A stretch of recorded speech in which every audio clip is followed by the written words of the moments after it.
بسم اللہ الرحمن الرحیم جی السلام علیکم ورحمۃ اللہ وبرکاتہ اجمعین وسمال ہے جناب درویش نیوز کے حاضرین سامعین، آپ دیکھ رہے ہیں آپ کا اپنا پروگرام ہم بنیں گے آپ کی آواز سید الطاف حسین وارثی اور ابرار حیدر کے ساتھ، اور آج ہمارے ساتھ اسٹوڈیو میں موجود ہیں آل پاکستان گورنمنٹ امپلائیز کنفیڈریشن اور طریقے ترقی و کمال پاکستان کے مرکزی رہنما جناب الحاج عبدالمناف خان صاحب۔ ہم ان کی آواز بننے جا رہے ہیں جی، تو ان سے جانتے ہیں موجودہ ملکی حالات پہ ان کی بڑی گہری نظر ہے،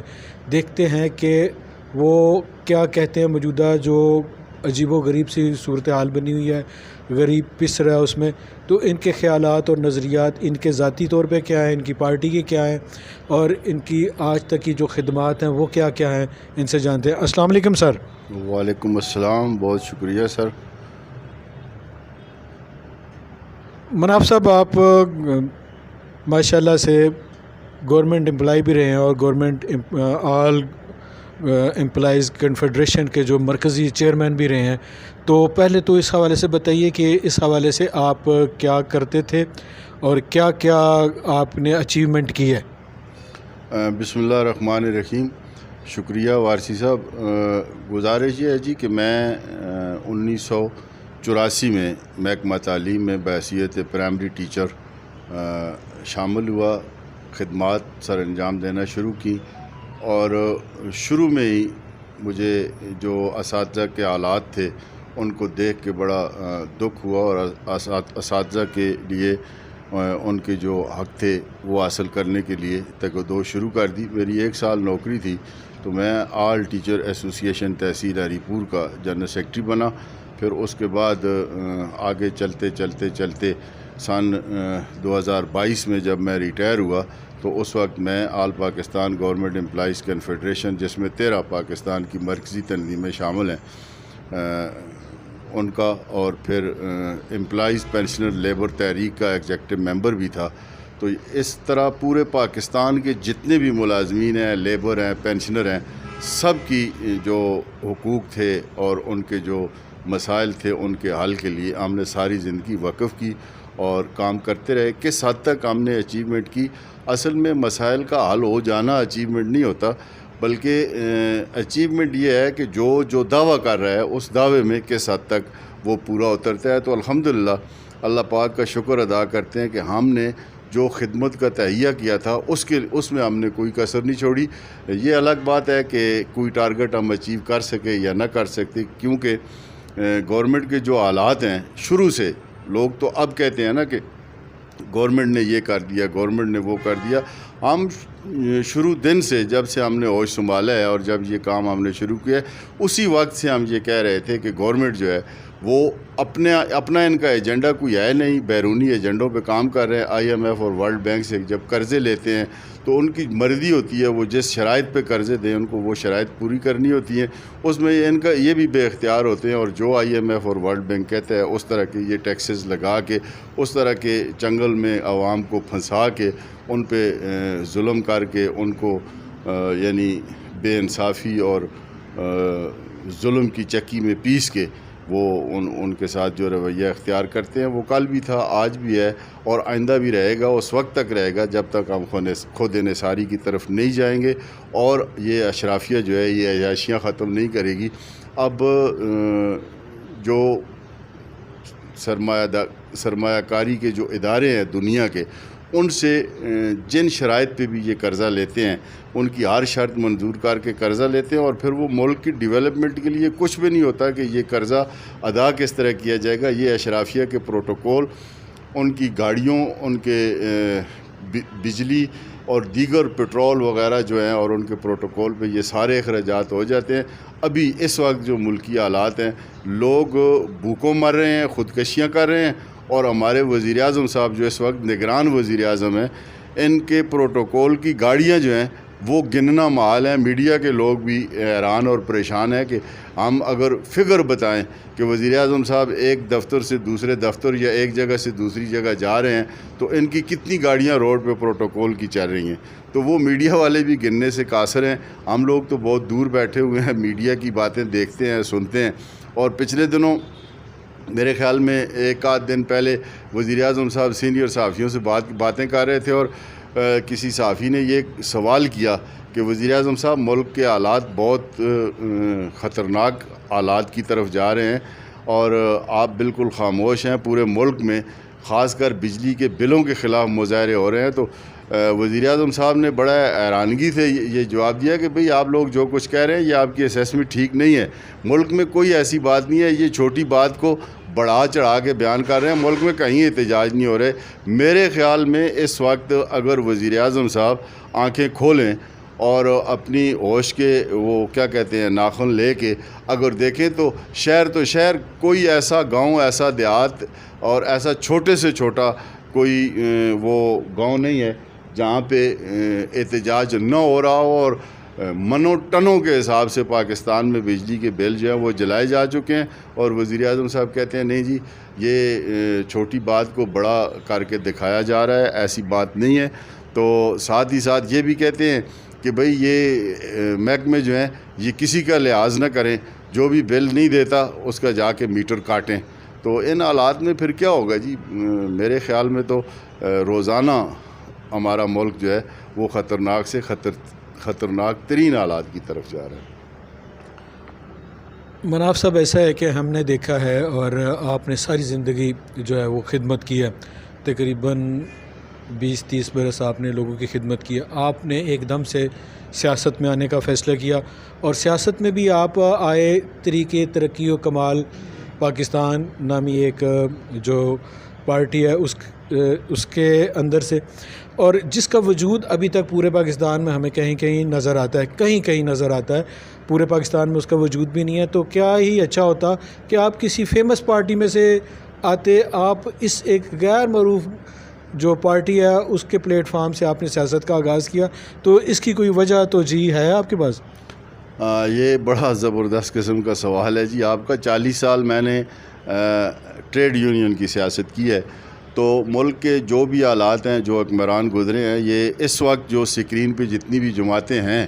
الحمدللہ میں نے ان تمام سیاسی جماعتوں کے ادنا ورکر سے لے کے ان کے سربراہان تک، یعنی جو وزرائے اعظم بنے ہیں ان تک تمام لوگوں سے میری ملاقاتیں بھی ہوئی ہیں، اور ان کے جتنا بھی ایک نیٹ ورک تھا، جو کام انہوں نے جس انداز میں کیا، تو مجھے یہی لگا جی کہ پاکستان اس وقت جس جگہ پہ کھڑا ہے، میں یہ نہیں کہوں گا کہ تباہی کے جس دانے پہ کھڑا ہے، یہ وہی سیاسی جماعتیں ہیں اس کی ذمہ دار جو اس کو لے کے آئی ہیں۔ اب انہی فیمس جماعتوں میں جا کے پھر یہ توقع کرنا کہ بھئی کوئی خیر کی خبر ملے گی، یہ امپاسبل ہے، کیونکہ ہمیں بہت زیادہ توقعات تھیں پی ٹی آئی سے۔ تو پچھلی گورنمنٹ میں پی ٹی آئی کی جو گورنمنٹ تھی ہمارے صوبے میں، تو اس کے تیمور جاگڑا صاحب وزیر خزانہ تھے، انہوں نے جو تحفہ دیا سرکاری ملازمین کو کہ ریٹائرمنٹ پہ ایسا کٹ لگایا پینشن پہ کہ ہر گریڈ، سب گریڈوں کی میں بات نہیں کرتا، صرف اسکیل نمبر 15 کی میں بات کرتا ہوں، جس بندے کی 83,000 روپیہ ریٹائرمنٹ پہ پینشن بنتی تھی اس کی پینشن 50,000 روپیہ بنی ہے، یعنی پر منتھ اس کو 33,000 روپیہ پینشن میں نقصان آیا ہے۔ پھر انہی کی یہ پالیسی تھی کہ یہ پینشن ختم کی جائے، اور یہ پینشن جو ہے یہ بہت بڑا بوجھ ہے ملک پہ۔ تو جو لوگ ساری زندگی اس امید پہ اپنی زندگی وقف کر دیتے ہیں گورنمنٹ سروس میں، اور وہ جوان آتے ہیں اور بوڑھے ہو کے پھر لاٹھی کے سہارے پہ ریٹائر ہوتے ہیں، اور پھر اگر ان کو پینشن نہ ملے تو پرائیویٹ اداروں میں بہت اچھی مراحت بھی مل رہی ہیں، اچھی سیلریز بھی مل رہی ہیں، لوگ وہاں کام کریں اگر ترجیح دی جاتی ہے تو اس لحاظ سے۔ تو میں نے یہ جن صاحب کی پارٹی میں نے جوائن کی ہے، یہ بڑی خوش قسمتی کی بات یہ ہے کہ وہ بھی ایک سرکاری ملازم ریٹائر ہوئے ہیں، ان کو بھی ملازمین کی جو تکالیف ہیں یا جو پریشانیاں ہیں ان سے وہ آگاہ تھے۔ پھر جب میں نے ان کے ساتھ بہت عرصہ، یعنی 1 سال بغیر ان کو جوائن کیے ہوئے میں نے ان کے ساتھ کام کیا، ان کے دن دیکھے، ان کی راتیں دیکھیں، ان کی صبح اور ان کی شامیں دیکھیں، اور پھر ان کی جو زندگی کے جو معمولات تھے ان سب کو دیکھا، تو مجھے یہ نظر آیا کہ یہ بندہ جو ہے یہ پاکستان کے لیے بھی انتہائی مخلص ہے، یہ پاکستانی عوام کے لیے بھی مخلص ہے، اور یہ جو کچھ کرنا چاہتا ہے میرے خیال کے مطابق، میری اپنی سمجھ کے مطابق، یہ بعین ہی جس طرح ہمارے اسلام کے تقاضے ہیں ان کے تحت یہ کام کرنا چاہتے ہیں، اور انہوں نے پھر اپنے آپ سے، اپنی ذات سے ایک سلسلہ شروع کیا ہے، اور انہوں نے یہ کہا ہے کہ ہم بدلیں گے تو بدلے گا پاکستان۔ اور تحریک ترقی انصاف کے چیئرمین میجر جنرل فرق بشیر صاحب جو ہیں وہ انتہائی مخلص، نمازی، پرہیزگار اور کمیٹڈ پرسن ہیں، اور ان کی پارٹی کا جو سب سے بڑا اصول ہے، اور اپنے جو ان کے فالوور ہیں ان کو بھی وہ پیغام دیتے ہیں، پہلی بات ان کی یہ ہے کہ جھوٹ نہیں بولنا، جھوٹ چھوڑ دو۔ تو جب ان کی یہ بات میں دیکھتا ہوں تو مجھے نبی اکرم صلی اللہ علیہ وسلم کی وہ حدیث اور وہ چیز یاد آ جاتی ہے کہ نبی علیہ السلام سے ایک صحابی آئے اور انہوں نے کہا جی کہ مجھ میں یہ بھی گناہ ہے، یہ بھی گناہ ہے، یہ بھی گناہ ہے، مجھے کوئی طریقہ بتائیں کہ میں یہ سارے گناہ جو ہیں ان سے میری جان چھوٹ جائے، میں چھوٹ دوں۔ تو نبی علیہ السلام نے فرمایا کہ میں تمہیں ایک ہی نصیحت اور وصیت کرتا ہوں کہ آپ جھوٹ بولنا چھوڑ دیں۔ تو جب وہ کسی بھی شراب کے پاس جب وہ گئے، ہاتھ میں انہوں نے وہ پکڑا شراب پینے کے لیے، تو انہوں نے کہا میں نبی علیہ السلام کی محفل میں جاؤں گا، وہ مجھ سے پوچھیں گے کہ آپ نے شراب پی ہے، اب میں نے جھوٹ تو بولنا نہیں، میں نے وعدہ کیا ہوا ہے، تو مجھے ندامت ہوگی۔ اسی طرح وہ جس گناہ کے پاس بھی جاتے تھے ان کو یہ خیال آتا تھا تو ان سے سارے گناہ جو تھے وہ چھوٹ گئے۔ تو مجھے نبی اکرم صلی اللہ علیہ وسلم کا وہ فرمان اور ہمارے جو قائد ہیں ان کی یہ بات انہوں نے وہیں سے لی ہے، نبی اکرم صلی اللہ علیہ وسلم کے پیارے فرمان سے لی ہے، اور انہوں نے اپنے اوپر اس کو اپلائی کیا ہوا ہے کہ جھوٹ نہیں بولنا۔ اور آپ کے جو فالوور ہیں آپ ان کو بھی یہی نصیحت کرتے ہیں کہ جھوٹ نہ بولیں، ان کے ساتھ مل کے کام کر رہے ہیں۔ ابھی تک جو کچھ میں نے محسوس کیا ہے یا دیکھا ہے، میں نے یہ جنرل فرق بشیر صاحب جو ہیں ان میں کوئی ان کے قول و فعل میں تضاد نہیں دیکھا، جو وہ کہتے ہیں وہ کرتے ہیں، اور جو کرتے ہیں وہ کسی طرح بھی وہ ایسا نہیں ہوتا کہ اس پہ کوئی بھی اعتراض کر سکے کہ اس میں یہ خامی ہے، یعنی وہ اسلامی اصولوں کے مطابق زندگی گزار رہے ہیں اور لوگوں کو بھی اس کی تلقین کر رہے ہیں۔ اچھا مناف صاحب، جس طرح کہ آپ نے فرمایا کہ جی آپ نے ساری زندگی ٹریڈ کی جو ہے وہ سیاست کی ہے، اور بہت ساری سیاسی جماعتوں سے آپ نیچے ورکر سے لے کے اس کے وزیر اعظم تک کے جو ہے پرسنالٹی سے آپ ملے ہوئے ہیں، تو ہم نے یہ دیکھا ہے کہ تمام سیاسی پارٹیاں جو ہیں وہ اتنا موٹا منشور بناتی ہیں، عوام کی سمجھ میں نہیں آتا، جو 2-4 پیج عوام کی سمجھ میں آتے ہیں وہ ان پہ عمل درآمد جو ہے وہ نہیں کرتے۔ تو کیا پاکستان، یہ جو طریقِ ترقی و کمال پاکستان ہے، اس کا منشور جو ہے اس کے موٹے موٹے نکات کے ہیں، اور وہ کیا کتابی شکل میں ہے، کسی کتابچے کی شکل میں ہے، پمفلٹ کی شکل میں ہے، کس طرح ہے، اور لوگوں کے لیے اس میں آپ کیا سمجھتے ہیں کہ دوسروں سے وہ کس طرح ہٹ کے ہیں؟ لوگ کیوں اس کو پسند بھی کریں گے اور ووٹ بھی دیں گے؟ اس میں گزارش یہ ہے جی کہ ووٹ تو خیر لوگوں کی اپنی مرضی ہے، وہ جس طرح بھی چاہیں گے اس طرح کریں گے، لیکن تحریک ترقی و کمال کا جو منشور ہے یا ان کا جو دستور ہے وہ کوئی لمبی چوڑی کتابوں پہ محیط نہیں ہے، لمبے چوڑے صفحوں پہ محیط نہیں ہے، بلکہ میرے خیال کے مطابق کوئی 6 نکات ہیں اس کے، اور ہر نقطہ جو ہے وہ تقریباً 1 لائن کا ہے۔ پہلا نقطہ تو اس کا سب سے بڑا یہ ہے کہ جو بھی تحریک ترقی و کمال کا ممبر ہوگا، جو اس کا کیا کہتے ہیں اس میں چلنے والا ہوگا، وہ پہلا کام یہ کرے گا کہ جھوٹ نہیں بولے گا۔ نمبر 2، من حیث القوم، یعنی بحیثیت پاکستانی وہ نہ کسی کی تذلیل کرے گا اور نہ کسی کی طرف سے تذلیل برداشت کرے گا، یعنی ہر ایک کو عزت دینا ہے من حیث القوم، بحیثیت پاکستانی۔ اب یہ اکثر لوگ یہ کہتے ہیں جی کہ بھائی یہ پاکستان ہے، اس میں یہ نہیں ہو سکتا، یہ پاکستانی ایسے ہیں۔ تو یہ بقول جنرل صاحب کے وہ یہ اکثر یہ کہا کرتے ہیں کہ بابا جب میں بات کر رہا ہوں کہ پاکستانی ایسے ہیں، ان پہ کوئی تانہ زنی کر رہا ہوں، تو میں خود بھی پاکستانی ہوں، میرے والدین بھی پاکستانی ہیں، میرے آباء و اجداد پاکستانی ہیں، تو اس کا مطلب یہ ہے کہ میں ان کو بھی اس میں شامل کر رہا ہوں۔ تو ترقی و کمال جو ہے وہ یہ کہتی ہے کہ ہر ایک کی عزت نفس کا خیال رکھنا ہے، ہر ایک کی عزت نفس بحال کرنی ہے۔ دوسرا جو کہنا ہے وہ کرنا ہے، قول و فعل میں تضاد نہیں ہونا چاہیے۔ اور اس کے بعد آپ نے ملک کے لیے سوچنا ہے، ملک ہوگا تو سارے سلسلے ہوں گے. ملک ہوگا تو سیاست ہوگی, ملک ہوگا تو وزیر ہوں گے, ملک ہوگا تو صدر ہوں گے, ملک ہوگا تو وزرائے اعظم ہوں گے, ملک ہوگا تو بیوروکریسی ہوگی. جب خدا نہ خواستہ یہ ملک پہ کوئی آنچ آئے گی تو یہ پھر کچھ بھی نہیں ہوگا. یہ سارے جو وڈیرے ہیں اور جن ملکوں پہ یہ اس طرح کے بحران آئے ہیں, ان ملکوں کے جو حالات ہیں وہ سب کے سامنے ہیں. اب اس کو ایک ایک کو وہ کرنے کی ضرورت نہیں ہے. تو تحریک ترقی و کمال جو ہے اس کا کوئی لمبا چوڑا منشور نہیں جو کتابی شکل میں ہو. صرف یہی ہے کہ ہم نے اپنے آپ کو بدلنا ہے, اور اللہ پاک بھی یہ کہتے ہیں اور علامہ اقبال نے بھی کہا ہے کہ خدا نے آج تک اس قوم کی حالت نہیں بدلی جس کو اپنے آپ کے بدلنے کا خیال نہ ہو. تو اس لیے ہم نے سب سے پہلے اپنے آپ میں چینج لانی ہے. ہم نے یعنی ہر وہ کام کرنا ہے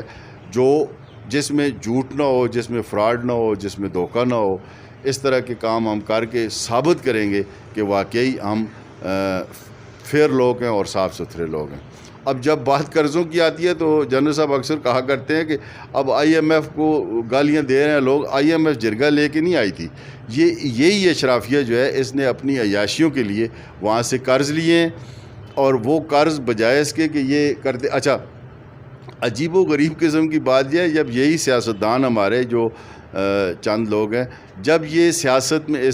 جب یہ اقتدار میں نہیں ہوتے تو یہ اپنی ایک گاڑی میں گھوم رہے ہوتے ہیں. زیادہ سے زیادہ کسی کے پاس نمائش کے لیے ایک آدھ گن مین ہوتا ہے.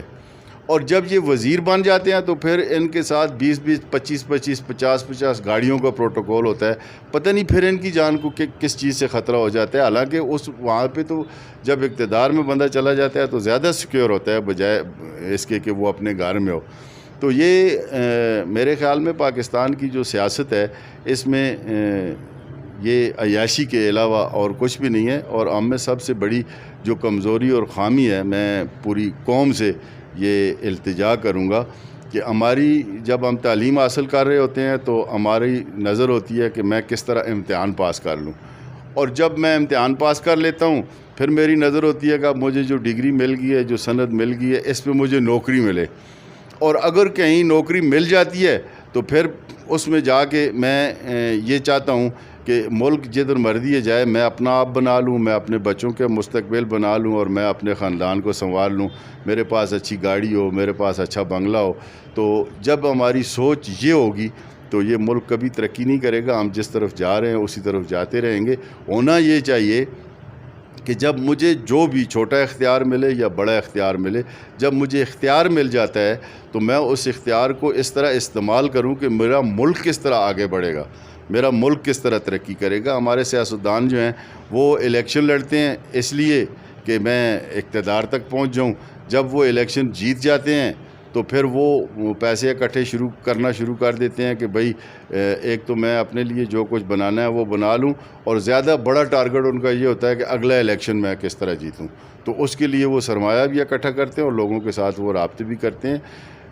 ہمیں ایسا نہیں کرنا چاہیے. ہماری سوچ چھوٹے سے چھوٹے ایک ریڑھی والے اور ایک ٹانگے اور رکشے والے سے لے کے صدر اور وزیر اعظم تک ہر بندے کی سوچ یہ ہونی چاہیے کہ میرا ملک کس طرح ترقی کرے گا. جب ہماری سوچ یہ ہوگی تو پاکستان میں الحمدللہ ثم الحمدللہ دنیا کی کسی چیز کی بھی کمی یا قلت نہیں ہے. دنیا کی ہر چیز پاکستان میں موجود ہے. ایون سونا اور پلاٹینیم جیسی جو دھاتیں ہیں وہ بھی پاکستان میں ہیں اگر ان کا استعمال ٹھیک طریقے سے ہو. اچھا مناب صاحب, گزارش اس طرح ہے کہ ہمارے اس کا جو پروگرام ہے اس کا وقت جو ہے بڑا محدود ہوتا ہے, لمیٹڈ ہوتا ہے, اور میرا بڑا جی چاہ رہا تھا کہ میں آپ کے ساتھ لمبی نشست کروں, بہت ساری کوسچننگ کروں, لیکن الحمدللہ آپ کا چونکہ نالج تجربہ اور یہ ساری چیزیں جو ہے وہ بہت زیادہ ہیں. آپ نے ہر ایک کوسچن کا بڑا سیر حاصل جو ہے وہ جواب دیا ہے. اب آخر میں یہ چاہوں گا کہ آپ موجودہ جو سچویشن ہے پاکستان کی, اس میں آپ مجھے صرف 2 لائنوں میں بتا دیجئے, پھر اس کے بعد پروگرام ختم کر دیں کہ جی الیکشن کو آپ وقت پہ ہوتا دیکھ رہے ہیں یا نظر نہیں آ رہے؟ سر اس میں میری اپنی جو سمجھ ہے, ہو سکتا ہے میں غلط ہوں اور اس سے کوئی اتفاق نہ کرے, مجھے بر وقت الیکشن ہوتے ہوئے نظر نہیں آ رہے. اس کی سب سے بڑی وجہ یہ ہے کہ صدر پاکستان ایک لیٹر لکھتے ہیں جس میں وہ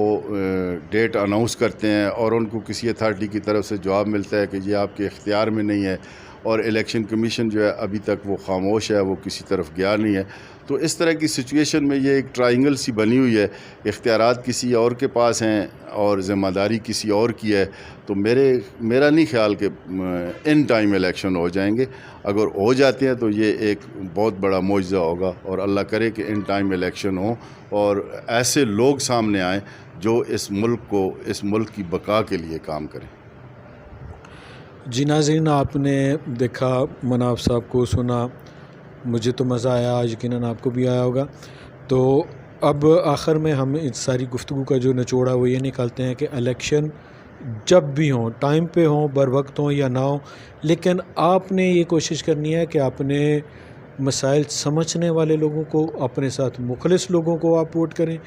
انہی پہ ٹرسٹ کریں. جن کو آپ نے بار بار آزمایا ہے ان پہ ٹرسٹ مت کریں. وہ جس نے ایک دفعہ دھوکہ دیا، 2 دفعہ دیا، 10 دفعہ دیا، وہ آخری دفعہ بھی اور اب کی بار بھی دھوکہ ہی دے گا. اس پہ ٹرسٹ نہ کریں اور اس کو ووٹ بالکل بھی نہ کریں.